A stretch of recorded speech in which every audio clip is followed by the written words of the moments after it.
Hello, and welcome back to our lesson about task management.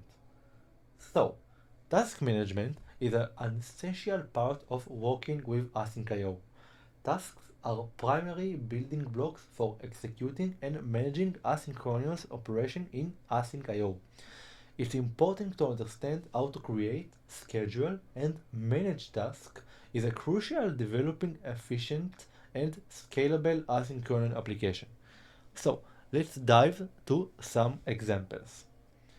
So, what is an async IO task? An async IO task is a wrapper around a core routine that provides us an additional functionality for managing its execution. Don't worry, we will see a lot of examples. Tasks are created by wrapping a core routine with the async IO to create task function. So, let's see an example. So the AsyncIO create task function creates a task object from the provider's coroutine. The main coroutine awaits the completion of the task, allowing the event loop to run the coroutine concurrently.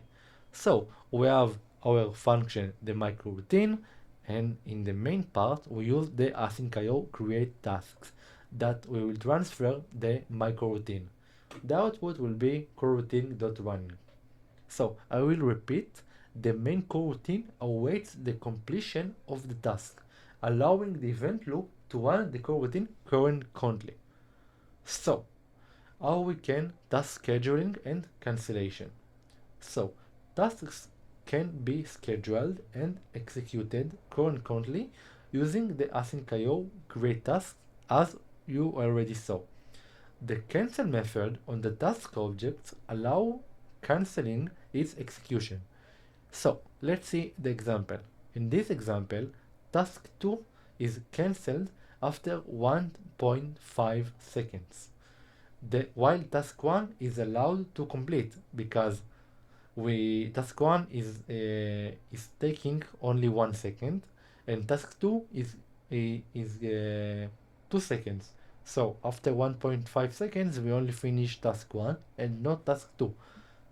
So in addition we use the task 2 dot cancel that cancel the tasks, and in the end we use the AsyncIO dot gather as we already saw in the previous lectures. So let's talk about status and results of the tasks.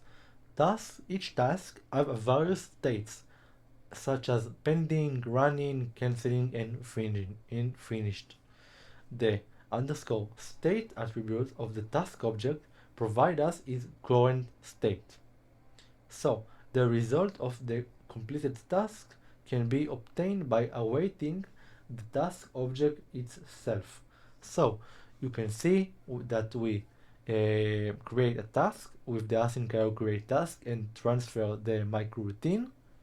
So the task status at the start is pending because we didn't await for the task, and then after the result dot await, the task result is 2.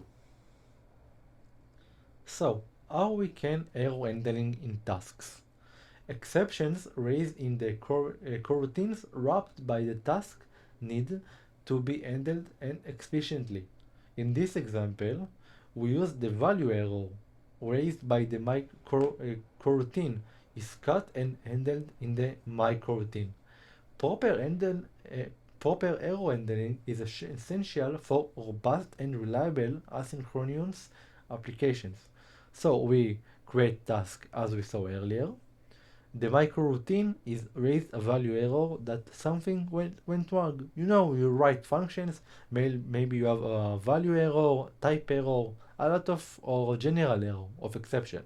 So we try and accept the await task and accept the value error and raise the error occurred. So let's continue. So the AsyncIO gather function can be used to schedule and await multiple tasks concurrently. As we already saw, in this example we use the AsyncIO gather. I only repeat the gather because A lot of students is taking a lot time to understand the AsyncIO gather. And in this example, we use the start tasks to pass the list of the tasks. So let's summary. Tasks are the primary building blocks for executing and managing asynchronous operation in AsyncIO. Tasks are created by the wrapping coroutines with the AsyncIO create task, as we already saw. Tasks can be scheduled, cancelled, and their status and the result can be accessed. We saw the pending, the cancelling, and all of that. Proper error handling is essential when working with tasks to handle exceptions raised in coroutines.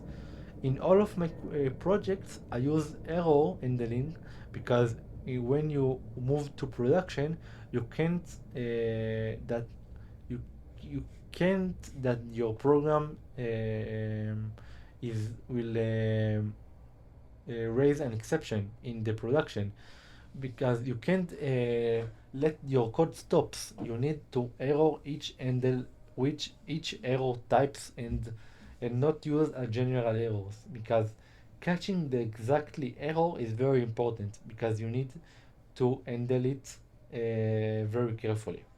So let's jump to some code about task management. I will see you there. Bye bye.